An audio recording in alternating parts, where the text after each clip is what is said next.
Hey you guys, it's Peter and welcome to my channel, Peter Likes Books. And today we are back, or you're back, for another reading of my book, The Before Now and After Then. By me, read by me. Now listen, okay, listen. I am doing my best to keep up with these chapters, and I know every time I finish, there are some comments underneath there actually cracks me up, and I really appreciate you guys listening every day. But it's so funny when people are like, oh, I wanted more chapters, or oh, you only read like a chapter and a half, and I'm like, oh my God, my throat is dying. Listen, okay? Like Alex's mom always says, my husband, like his mom always says, you get what you get and you don't throw a fit. So today, you get what you get and you don't throw a fit, okay? Let's get right into this. All right, I need a sip of my iced coffee, which is now has all melted. So it basically is like chocolate milk, kind of. Well, it's Starbucks toffee nut. So it's kind of like toffee nut milk. It's not, anyway. I need to put more ice in it. Okay, chapter 23, sorry. You guys are like, what? We missed like all these chapters? Okay, chapter 23. It was Friday in school. Where did we end last? Let's see. What she said about the importance of time. I wonder if it really meant. No one. Oh, this is okay. We ended with Danny and his mom going to eat at the Thai restaurant. Chapter 23. It was Friday, and school was only half over for the day, but all I could think about was spending the entire weekend with Rusty. Cher slid in next to me at our lunch table. Her newest costume consisted of a long hippie skirt and a Grateful Dead t-shirt. Did you guys hear what happened to Pat Jones? Both Rusty and I sat up and shook our heads. The bruise under his eye had turned from a deep maroon to bluish black. He got a week suspension and has to lead some anti-bullying campaign at the school. She started to laugh. He fucked with the wrong person. Digging into her bag, she pulled out cut-up vegetables, pita bread with hummus, and a bottle of water. How did you find out? Rusty asked, looking worried. Everyone is talking about it. Don't fuck with Danny and Rusty, that's what they're saying. Can you believe it? They're afraid of you too. I love it. She bit into a carrot stick. Rusty looked distracted and put his piece of pizza back on the tray. What's with all of this? I pointed to her food. All of what? She asked, genuinely surprised by the question. This, I said, motioning to the food and her outfit. The clothes and the food. You look like you've gone all hippie on us. Oh, that. I just think since I'm going to be a mother, I should channel my inner Mother Earth. Rusty looked at her with a state of bewilderment. You're what? She looked at me and then back at Rusty. Didn't Danny tell you? I'm pregnant. She rubbed her stomach and smiled. If it's a girl, I'm going to name her Phoebe after Holden's sister in The Catcher in the Rye. And if it's a boy, well, my mom would kill me if I didn't name him Sonny. Rusty looked over at me and shook his head, laughing. So what should we do after school today, he said, rustling my hair. Stay in or go out? We should go check on Boo first, I said. Maybe we could take him to the bark park, right? Rusty suggested. I didn't say anything, but just kept staring at him. Oh shit, Danny, I'm really sorry. I didn't even think. Yeah, that was really fucking smooth, Cher said. No, I smiled. Maybe we should take him to the bark park. Do you want to go too, I asked Cher. She picked up a piece of broccoli, looked at it, and let it fall from her fingers. No, I totally would, but I'm supposed to go home and register for yoga classes with my mom. We're going to get in shape. She didn't say anything for a second, and then she started to laugh. My mom will never make it through one yoga class. Cher continued to pick at her food, and Rusty and I planned our afternoon, complete with a picnic dinner for the park. After school, Rusty was waiting for me by my car, looking worried. I could be wrong, but I could swear I just saw Pat Jones drive by here twice, really slowly. How could you tell it was him, I asked. How could I not? He was staring so hard he almost fell out of his red BMW as he drove by. I'm positive it was him.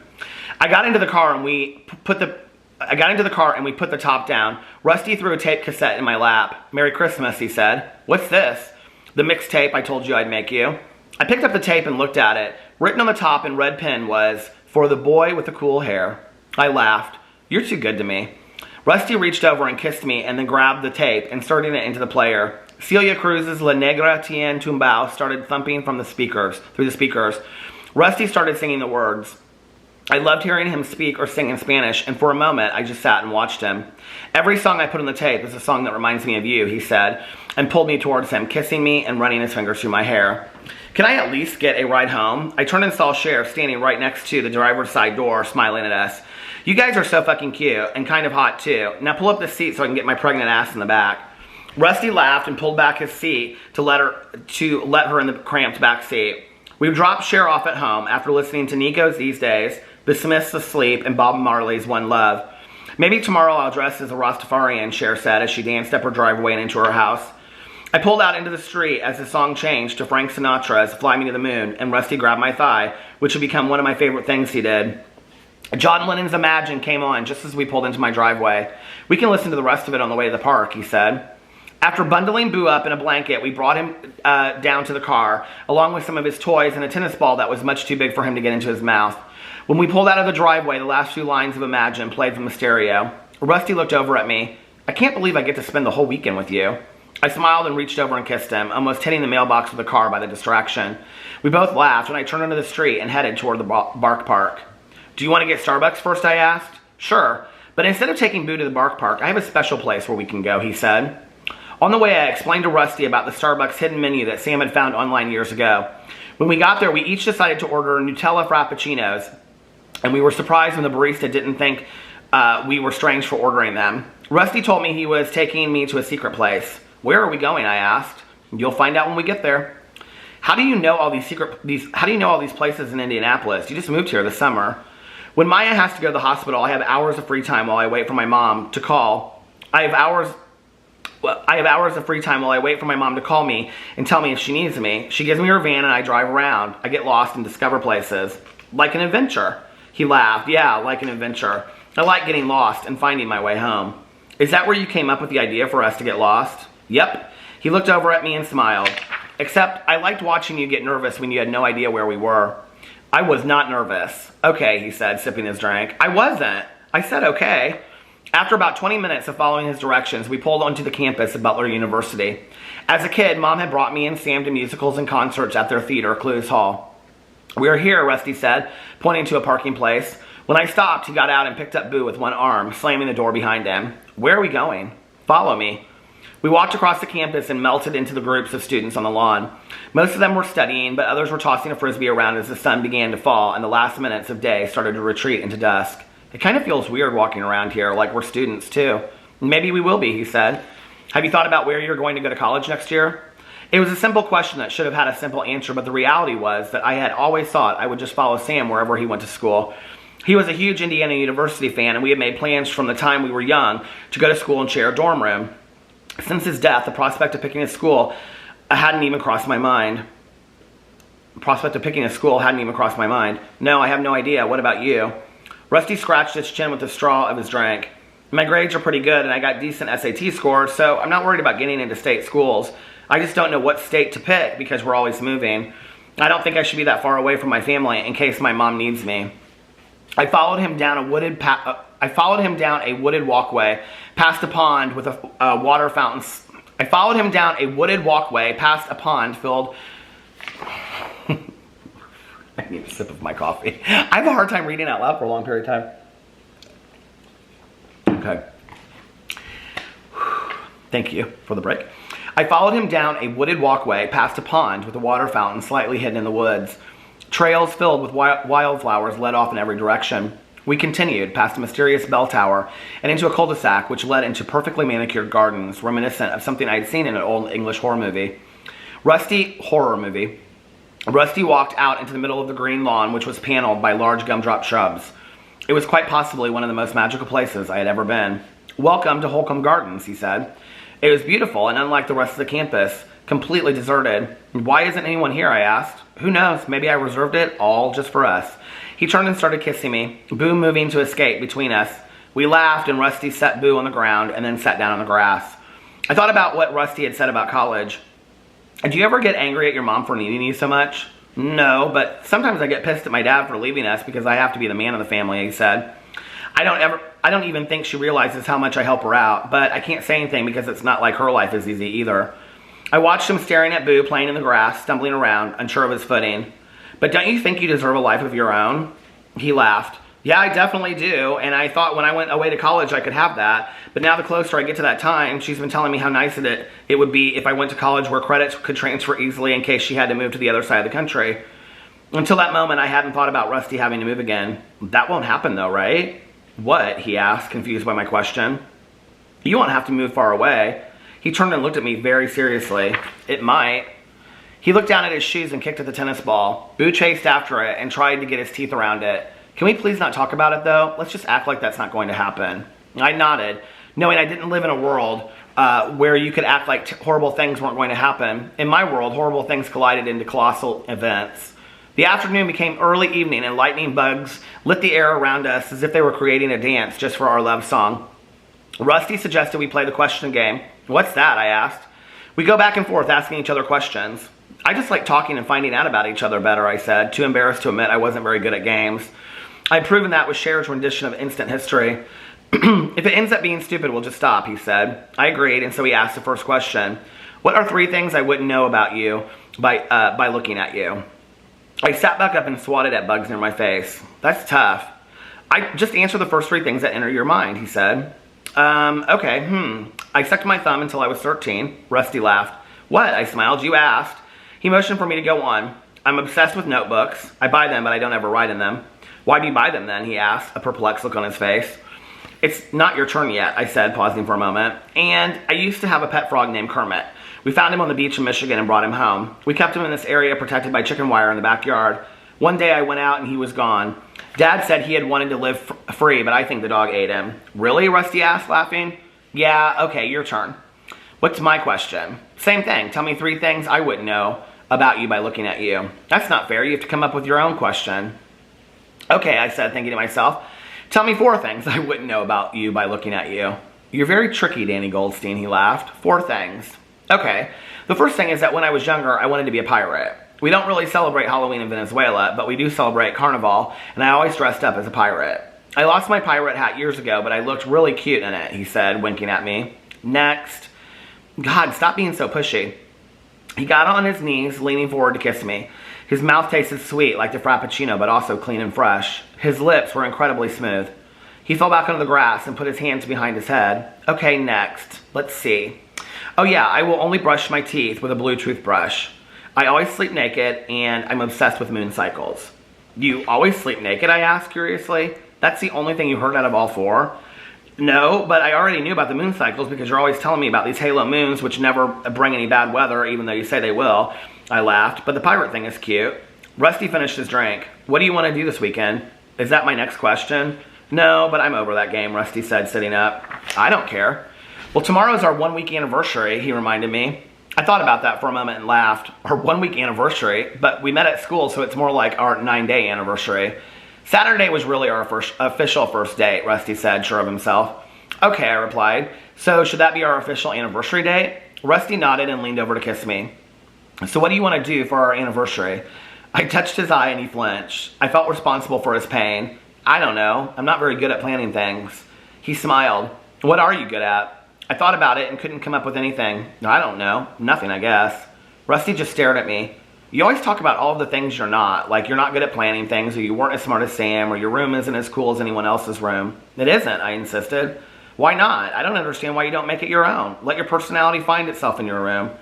How could I tell him that I was trying desperately to find myself in the clothes I picked out, the music I listened to, and the way I decorated my room, all in hopes of him liking me? But I couldn't find myself anywhere. I didn't have any clue about my personality. Why do you even like me? I asked. Rusty sat up and looked offended. Excuse me? Seriously, why do you even like me? I asked again, this time more seriously. God, Danny, for lots of reasons. He looked at me intently, searching for something in my eyes. Tell me one, I whispered, feeling the tears well up in my eyes. He touched my cheek lightly. You're kind. You're honest. You don't try to be something you're not. You're afraid, but aren't afraid of letting people see it, which allows me to protect you. And you smell good, like Christmas in the ocean. You're an incredible kisser. I like how awkwardly cute you look when you don't know what to say or how to act. I like how much you use the word seriously.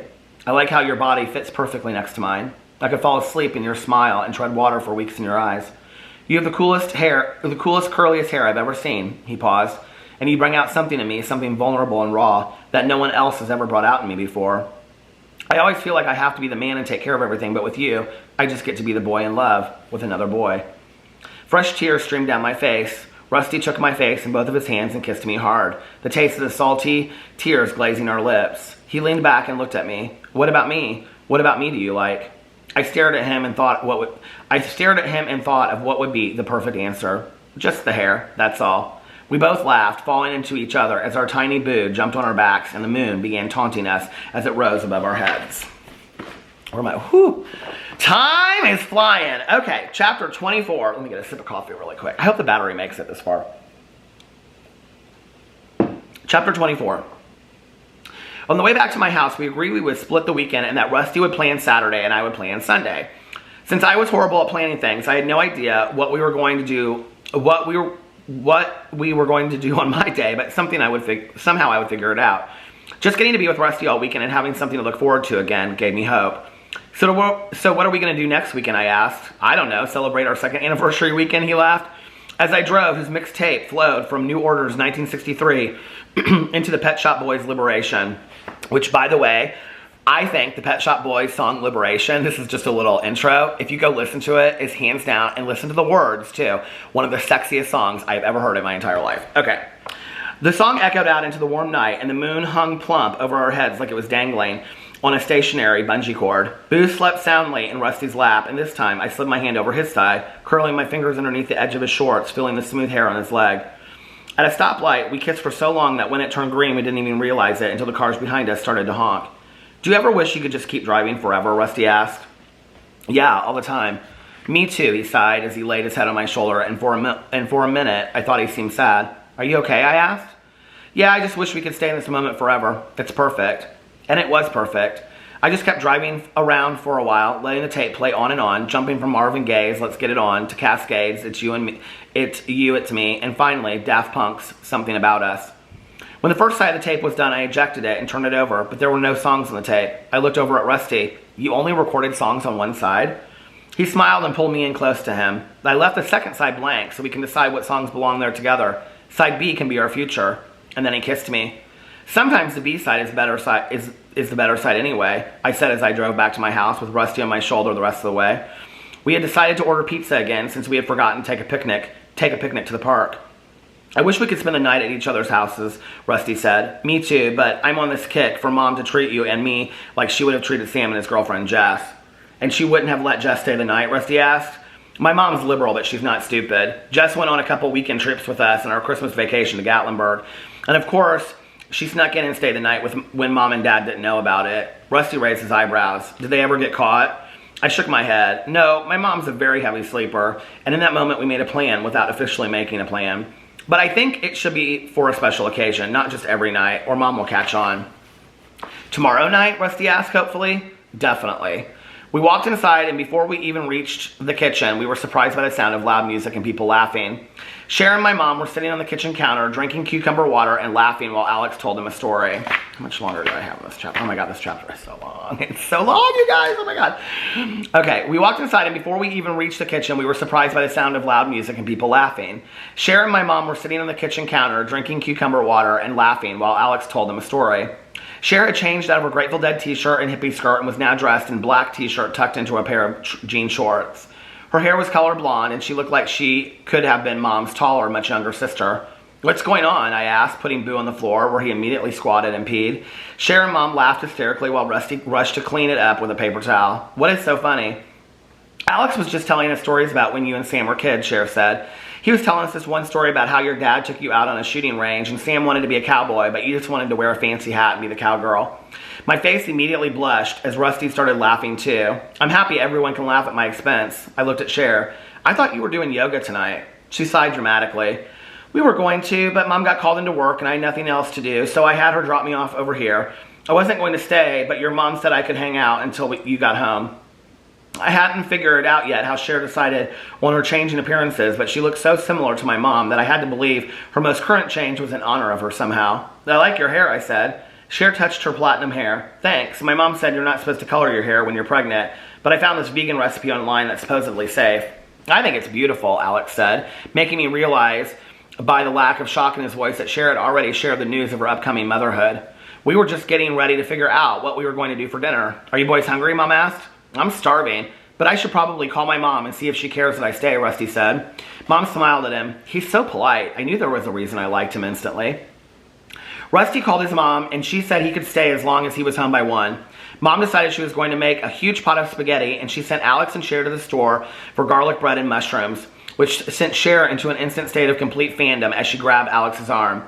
You're going to be my date for the evening, she said, and they left for the store in Mom's car. I went upstairs to put Boo in my room. On my bed was a small crate, just the perfect size for Boo, with a sign written on a piece of the leftover red construction paper that read, Boo's Condo, in Mom's handwriting. Inside, I found a small baby blanket, a bowl for water, and a few small bones. I set the crate in the corner of the room where I could still see inside of it if I was laying in bed. I kissed Boo goodnight and put him in the crate. I expected him to cry, but instead, he crawled into the back of the crate, hid himself under the blanket, and went to sleep. As I walked downstairs, I overheard my mom and Rusty talking. I think that's a great idea, Rusty. He'll love it. Love what? I said, walking in the kitchen. None of your business, Mom said. Your boyfriend is trying to plan a nice anniversary surprise. And no hints, so don't even ask, she added, turning to Rusty. He always wants hints so he can figure surprises out, which he usually does, and then it completely ruins the surprise. Mom started the spaghetti, and Rusty and I walked into the living room and started going through the DVDs to pick a movie to watch after dinner. Rusty held up a copy of Prayers for Bobby. What's this, he asked.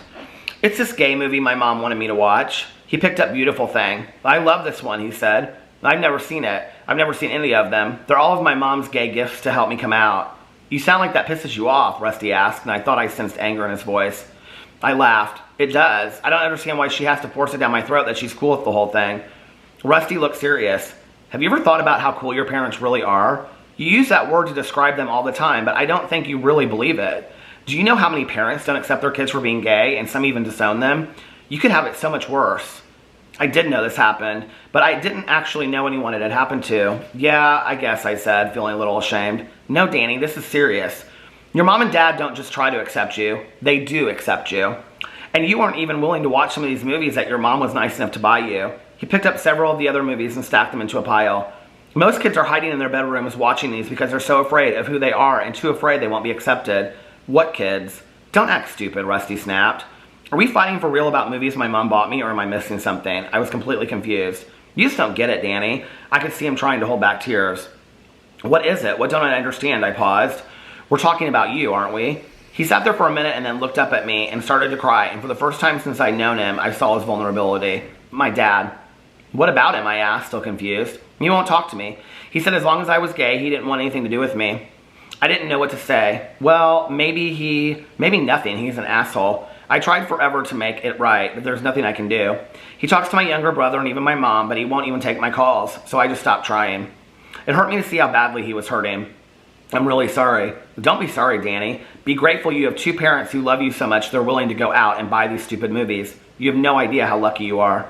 I don't want to fight with you. I reached over and kissed him, holding him while he cried in my shoulder. I don't want to fight with you either, he said. The thing that sucks is that even though he's a complete asshole, I really, really miss him. I just wish he missed me too. I just sat there and held him. He had never seemed breakable before, but in that moment, he was entirely fragile. And there was something beautiful in his sadness, something raw. We were interrupted by the sound of Cher and Alex bouncing into the kitchen. You will never, ever believe what happened, she said. Danny, where are you? She looked past the kitchen table into the living room and found us holding each other, rather me holding Rusty, on the carpet in front of the fireplace. But she just kept going. Her voice cut through our silence again as she interrupted with her insistence that we wouldn't believe what happened to her. It was strange how some people could be so oblivious to other people's emotions. I kissed Rusty's cheek and helped him up, following Cher back into the kitchen. Okay, so we went to the grocery store and all of that, but I told Alex that if he was my date for the night, we had to do one stroll through the bookstore. She cackled and belted at her knees as if she was going to fall down in laughter. Alex shrugged his shoulders. Can't let a girl down. It was so awesome. We walked in while I was holding his arm, and all these people rushed up and asked for his autograph. He's totally a star.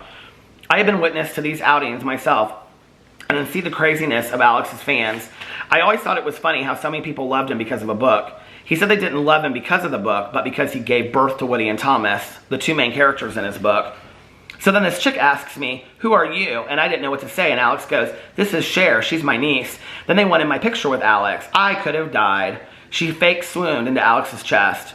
I'm not sure why, but I was a little jealous of Cher's outing with Alex. I'd always felt like I had a special relationship with him that no one else had. There was something to be said for having a relationship with someone unlike any other. It was the same reason why I hated when people threw around the same best friend, as if they had several best friends, when the word itself implied only one. Being a twin, I had never had anyone of my own until Rusty, but my relationship with Alex had always felt different and more special than his relationship with Sam.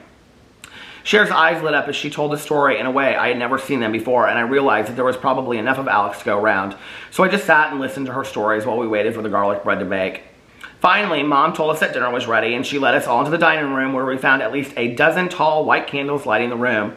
Mom had set up her record player in the corner, and an album spun, John Coltrane's In a Sentimental Mood, one of her favorites, which reminded me of Sunday mornings when Mom would play his jazz records. We sat down and Mom decided that we should all say one thing we were grateful for about the person to our left, telling Rusty to go first. He looked at me and said, understanding. I smiled and just held his hand for a second until I felt Cher squeezing my hand. So I turned to her and said, your humor, she laughed. Cher turned to Alex and said, Alex, my sweet, sweet uncle, I am grateful for you for making me feel like a star, even if just for one evening. And then she smiled sincerely. Alex smiled back and turned to Mom. Friendship, that is all. A friendship that has lasted over 20 years. I saw tears begin to form in her eyes as one slowly leaked out of the corner and began to slowly skate down the side of her face. She turned to Rusty, cocked her head, and said, and I am grateful for you for giving me my son back. At that moment, I wasn't really sure what she had lost. In that moment, I wasn't really sure where she had lost me, but I realized that I had been gone for a while. I had been absent from my life for a long, long time, even before Sam's death. I noticed Rusty was unsure what to say back, and so Mom wiped her eyes and told us all to eat. Where am I at on time? Throughout dinner, Cher mainly told stories, sharing with us ways she and her mom had entertained themselves throughout the years. I noticed how underneath her bravado was an innocence, or a need to be noticed by someone, anyone. After dinner, Mom told us how she and Dad were dating. After dinner, Mom told us, okay, I'm going to stop this for a second because we're almost at, the battery's almost at the end, so I don't want to interrupt it. Okay, I'm back. All right. After dinner, Mom told us how when she and Dad were dating, they would go to Chicago on weekends and eat at this Greek restaurant where the waiters would throw the dishes over the doorway, yelling, Oppa, which meant cheers. It took only seconds for Cher to stand up and throw her half-eaten plate of spaghetti at the doorframe, yelling, Oppa. She turned to Mom to make sure she wasn't in trouble, and the look on Mom's face was completely still. Then she stood up and yelled, Oppa, laughing, and threw her plate exactly where Cher's had hit.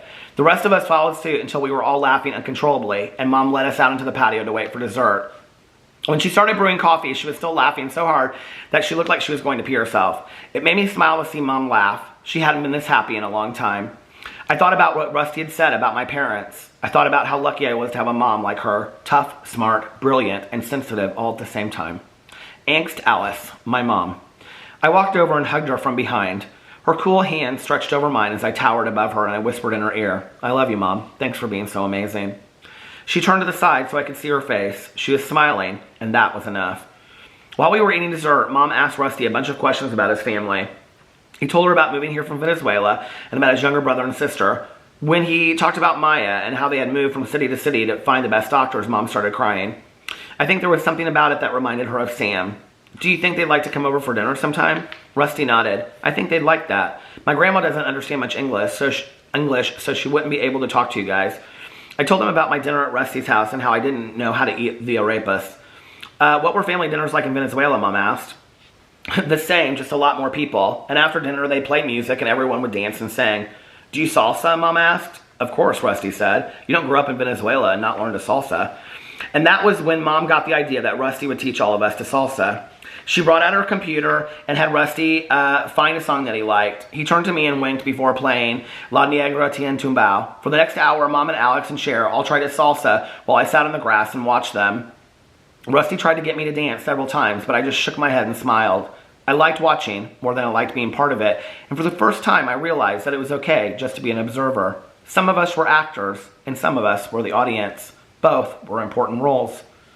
Finally, Rusty turned to my mom and said, now you have to teach me a dance. Mom laughed. I'm not sure I know any real dances. Just teach me the way you would have danced when you were my age, she said. Oh, Lord, Alex laughed.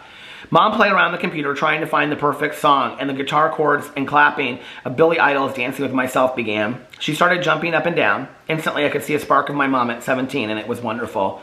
Cher grabbed her hands, and they started dancing together. Alex and Rusty joined them, and even though I was comfortable on the sidelines, I was jealous that I couldn't force myself to stand up and be part of the group. They all grabbed hands and started kicking like some rebel group of Rockettes. Mom begged me to come join them, but there was something inside of me that just couldn't. I felt trapped behind some invisible barrier. Rusty walked over to me and pulled me up to my feet, even though I didn't want to go. He forced me into the line and made me start jumping and dancing with them. And for the first time in a long time, I let go and gave in. And although I would never have believed I would enjoy myself, I was having more fun than I could ever imagine. We played the song over and over again until we were all sweaty and gross, and then we all followed Cher as she ran down and walked to the pool and jumped in with her shoes and all of her clothes on. We all jumped in after her, splashing each other in the pool, tied down by the weight of our clothes. Afterwards, Mom and Alex went back to the house to change, and Cher and Rusty and I sat by the pool in our drenched clothes, talking about nothing and realizing that in a short amount of time, we had formed some kind of small group. Won't it be funny 20 years from now when the three of us are like your mom and Alex, Cher said. I thought there was something both sad and happy in that statement. I wish we could slow time down, Rusty said. Things change so fast. I don't know that I'm ready for the change yet, Cher added. I thought about this for a moment. It'll happen whether you're ready for it or not. So sometimes it's just easier to go along with it and not fight it, says the man who became the dancing fool tonight, Cher said. I laughed, thinking about how hard it had been for me to get up and dance and that I needed Rusty to pull me into that moment. It had been like that all my life. We sat there for a while, laughing about the night and swapping funny stories about our childhoods until our clothes were somewhat dry. Finally, Cher said she needed to get home, so we piled into my car, but not before Rusty went up to my bedroom and said goodnight to Boo. We drove Cher home and watched her dance into her house, singing Dancing to Myself as she skipped through her front door. When we got to Rusty's house, we sat in the driveway for a long time. I wish my house was like your house, he said. What do you mean? Fun.